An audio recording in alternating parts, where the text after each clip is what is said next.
blackmail কৰাৰ পিছত এইবাৰ পাকিস্তানৰ আন এগৰাকী নেতাই হকিয়নি দিছে ভাৰতক পাকিস্তানৰ প্ৰাক্তন বিদেশ মন্ত্ৰী পাকিস্তান পিপলছ পাৰ্টিৰ মুৰব্বী বিলৱাল ভুট্টোৱে দিছে ভাৰতক হকিয়নি যে যদি সিন্ধু নদীতন্ত্ৰত ভাৰতে বান্ধ নিৰ্মাণ কৰে যুদ্ধ হ'বই নমস্কাৰ প্ৰিয় দৰ্শক মই জয়ন্ত মাধৱ গোস্বামী আপোনাক স্বাগতম জনাইছো নিউজ 18 অসম নৰ্থ ইষ্টৰ ডিজিটেল লাইভলৈ আৰু ডিজিটেল লাইভত ভাৰত আৰু পাকিস্তানৰ শেহতীয়াকৈ বৃদ্ধি পোৱা উত্তেজনাৰ কিছু গুৰুত্বপূৰ্ণ খবৰ লৈ আহিছো আপোনালোকৰ সন্মুখলৈ পেহেলগাম কাণ্ডৰ পাছত ভাৰত আৰু পাকিস্তানৰ মাজৰ যি সংঘাত সেই সংঘাতে ভয়ংকৰ তীব্ৰতা ৰূপ ধাৰণ কৰিছিল 7 মেৰ পুৱতি নিশা ভাৰতে অপাৰেশ্যন সিন্দুৰৰ জৰিয়তে পেহেলগাম কাণ্ডৰ পুতক তুলিছিল আৰু তাৰ পিছত 10 মেত অতি নাটকীয়ভাৱে ভাৰত আৰু পাকিস্তানৰ মাজৰ সেই যুদ্ধৰ বিৰতি আহিছিল অৰ্থাৎ যুদ্ধ বিৰতি সম্ভৱ হৈছিল আৰু সেই যুদ্ধ বিৰতিৰ পিছত আকৌ এখন যুদ্ধৰ উকমুকনি এই মুহূৰ্তত বৃদ্ধি পোৱা পৰিলক্ষিত হৈছে পাকিস্তানৰ পৰা ইছলামাবাদৰ পৰা এইবাৰ এই যুদ্ধৰ সংকেত বাজিছে যুদ্ধৰ সংকেত বাৰে বাৰে দিছে ভাৰতক যে যুদ্ধ হ'বই যদিহে ভাৰতে সিন্ধু নদীতন্ত্ৰৰ ওপৰত বান্ধ নিৰ্মাণ কৰে ইতিমধ্যে ভাৰত চৰকাৰে কূটনৈতিক যি ষ্ট্ৰাইক কৰিছিল ডিপ্লোমেটিক ষ্ট্ৰাইক কৰিছিল পেহেলগাম কাণ্ডৰ পিছত পাকিস্তানৰ বিৰুদ্ধে আৰু তাৰ পিছতে ভাৰতে এতিয়া সেই যি সিন্ধু জলচুক্তি ৰদ কৰাৰ সিদ্ধান্ত আছিল তাক বাস্তৱত ৰূপ দিয়াৰ বাবে তাক কাৰ্যকৰী কৰাৰ বাবে ইতিমধ্যে ভাৰতে পদক্ষেপ গ্ৰহণ কৰাৰ কথাও ঘোষণা কৰিছে অতি শীঘ্ৰেই সিন্ধু নদীতন্ত্ৰৰ পানী ভাৰতৰ বিভিন্ন প্ৰান্তলৈ বুৱাই নিয়াৰ বাবে বান্ধ নিৰ্মাণ কৰিব ভাৰতে কাৰণ এই সিন্ধু নদীতন্ত্ৰৰ ওপৰতে 90% পাকিস্তানে নিৰ্ভৰ কৰিবলগীয়া হয় পাকিস্তানৰ জনতাই 90% সিন্ধু নদীতন্ত্ৰৰ ওপৰত নিৰ্ভৰশীল সিন্ধু নদীতন্ত্ৰই হৈছে পাকিস্তানৰ আয়ুষ ৰেখা স্বৰূপ ভাৰতৰ পৰা বৈ যোৱা এই সিন্ধু নদীতন্ত্ৰত বান্ধ নিৰ্মাণ কৰাৰ কথা ভাৰতে ঘোষণা কৰিছে আৰু সেই বান্ধক লৈ আমেৰিকাৰ ভূমিৰ পৰা পাকিস্তানৰ ফিল্ড মাৰ্শাল সেনা প্ৰধান আসিম মুনিৰে তীব্ৰ হকিয়নি প্ৰদান কৰিছিল পাকিস্তানৰ এটা নৈশভোজত অংশগ্ৰহণ কৰি ভাৰতক সেই হকিয়নি বাৰ্তা দিছিল যদিহে বান্ধ ভাৰতে নিৰ্মাণ কৰে তেতিয়াহলে 10টা ক্ষেপণাস্ত্ৰৰে সেই বান্ধ তছনছ কৰি পেলাব সেই বান্ধ ধ্বংস কৰি পেলাব পাৰমাণৱিক অস্ত্ৰ ভাৰতৰ পিনে পুনাই থোৱা হৈছে আৰু সেই পাৰমাণৱিক অস্ত্ৰ প্ৰয়োগ কৰিব যদি পাকিস্তান ডুবিবলগীয়া হয় তেতিয়াহলে অৰ্ধেক বিশ্বক লগত লৈ পাকিস্তান ডুবিব যুদ্ধ যদি হয় এইবাৰ পূৰ্বাঞ্চলৰ পৰা যুদ্ধ হ'ব পূব প্ৰান্তৰ পৰা যুদ্ধ হ'ব অৰ্থাৎ আসিম মুনিৰৰ সেই ভাষ্যৰ পৰা অসম তথা উত্তৰ পূৰ্বাঞ্চলো এইবাৰ ইছলামাবাদৰ হেন চকুত থকাৰ কথা এক প্ৰকাৰ প্ৰকাশ পাইছে গতিকে সেই আসিম মুনিৰৰ সেই ভাবুকিৰ পাছত ভাৰত আৰু পাকিস্তানৰ মাজৰ উত্তেজনা ইতিমধ্যে বৃদ্ধি পাইছে ইতিমধ্যে ভাৰতৰ সেনা প্ৰধান উপেন দ্বিবেদীয়েও অলপতে উল্লেখ কৰিছিল যে পাকিস্তানৰ সৈতে পুনৰ ভাৰতৰ যুদ্ধ হৈ যাব পাৰে এনে ধৰণৰ এটা ইংগিত প্ৰদান কৰিছিল একে সময়তে সোমবাৰৰ পৰা ধাৰাবাহিক ৰূপে আৰৱ সাগৰত ভাৰতীয় নৌসেনাই ইতিমধ্যে ৰণচালি প্ৰস্তুত কৰিছে নৌসেনাই অনুশীলন আৰম্ভ কৰিছে পাকিস্তানৰ নৌসেনাৰ প্ৰায় সমীপতে আৰৱ সাগৰত ভাৰতীয় নৌসেনায়ো ইতিমধ্যে কৌশল বা অনুশীলন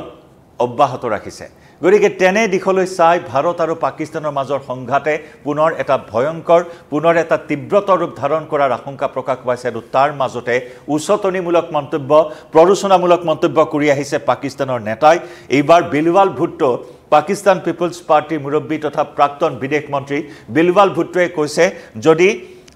ভাৰতে বান্ধ নিৰ্মাণ কৰে ভাৰতৰ সৈতে পাকিস্তান যুদ্ধত লিপ্ত হোৱাৰ বাহিৰে আন কোনো উপায় নাথাকিব আন কোনো বিকল্প নাথাকিব ভাৰতৰ সৈতে যুদ্ধত নামিব পাকিস্তান যদিহে সিন্ধু নদীৰ ওপৰত বান্ধ নিৰ্মাণ কৰি পাকিস্তানলৈ পানী প্ৰেৰণৰ সকলো পথ বন্ধ কৰে তেন্তে ভাৰতৰ সৈতে যুদ্ধ কৰাৰ বাহিৰে আন উপায় পাকিস্তানৰ হাতত নাথাকিব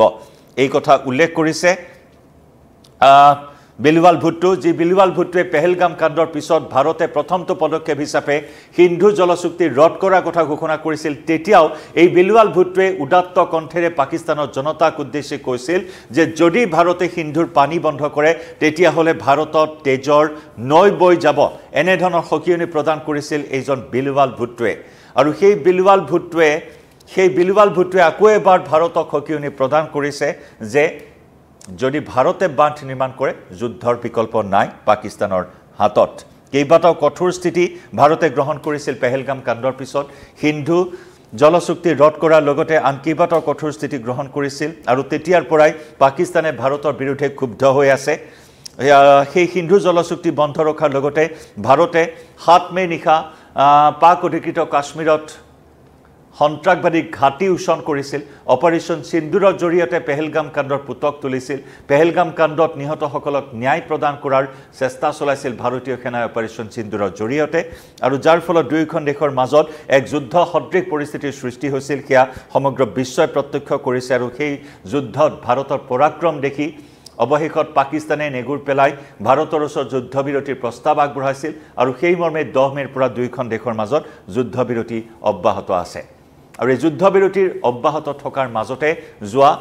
4 মাহ অপাৰেশন সিন্দুৰৰ পিছৰ এই 4 মাহৰ ভিতৰত আকৌ এবাৰ এটা যুদ্ধৰ উকমুকনি দেখিবলৈ পোৱা হৈছে কাৰণ আমি ইতিমধ্যেই উল্লেখ কৰিছো যে আৰব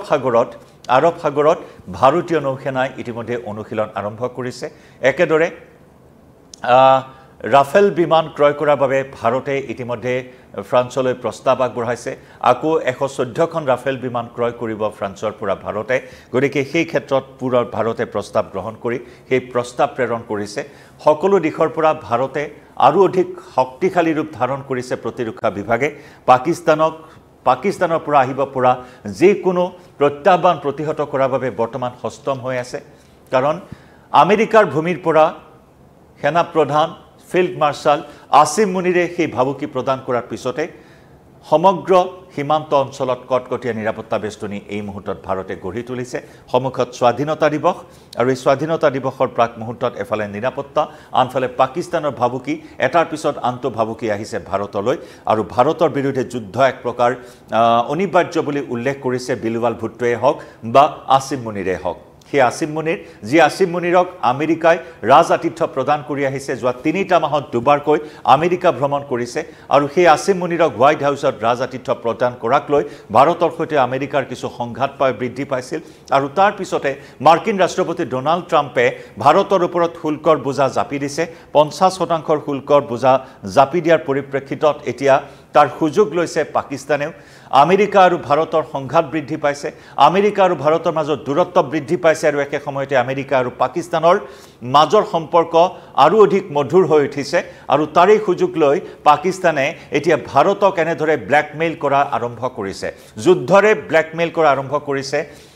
পাৰমাণৱিক অস্ত্ৰ প্ৰয়োগেৰে ব্ল্যাকমেইল কৰা পুনৰ এই প্ৰক্ৰিয়া আৰম্ভ কৰিছে পাকিস্তানে ইতিমধ্যে ভাৰতে স্পষ্ট কৰি দিছে পাকিস্তানৰ এই ব্ল্যাকমেইলক কোনো ধৰণৰ কেৰেপ নকৰে ভাৰতে ইয়াৰ সমস্যাৰ প্ৰত্যুত্তৰ পাব পাকিস্তান যি অপাৰেশন সিন্দুৰৰ সময়তে এক প্ৰকাৰ ধুলিশ্বাৰ হোৱাৰ পথত আগবাঢ়িছিল আৰু সেই পাকিস্তানে ভাৰতৰ পৰাক্ৰম দেখি অৱশেষত নিজৰ অস্তিত্ব ৰক্ষাৰ বাবে ভাৰতৰ ভৰিত ধৰিবলৈ বাধ্য হৈছিল আৰু তাৰ পিছতে যুদ্ধবিৰতি হৈছিল ইতিমধ্যে পাকিস্তান কিমান পানীৰ মাছ সেয়া ভাৰতে জানে আৰু পাকিস্তানক কেনেদৰে আঘাত হানিব পাৰি সেয়াও ভাৰতে ভালদৰে জানে কিন্তু পুনৰ পাৰমাণৱিক অস্ত্ৰৰ আক্ৰমণৰ ভাবুকি দি ভাৰতক ভীতিগ্ৰস্ত কৰাৰ চেষ্টাত ব্ৰতী হৈছে বৰ্তমান পাকিস্তান আসিম মুনিৰৰ পিছত এবাৰ বিলৱাল ভুট্টোৱে সেই পন্থাই লৈছে যে যদি সিন্ধু নদী তন্ত্ৰত ভাৰতে বাঁধ নিৰ্মাণ কৰে যুদ্ধ হ'বই গতিকে কেনেদৰে ভাৰতে এই প্ৰত্যাহ্বান পাকিস্তানৰ প্ৰতিহত কৰে তাৰ বাবেও ইতিমধ্যে ৰণকৌশল ভাৰতেও প্ৰস্তুত কৰিছে আমি জনাই যাম এই সন্দৰ্ভত প্ৰতিটো আপডেট এই মুহূৰ্তত ডিজিটেল লাইভৰ পৰা বিদায়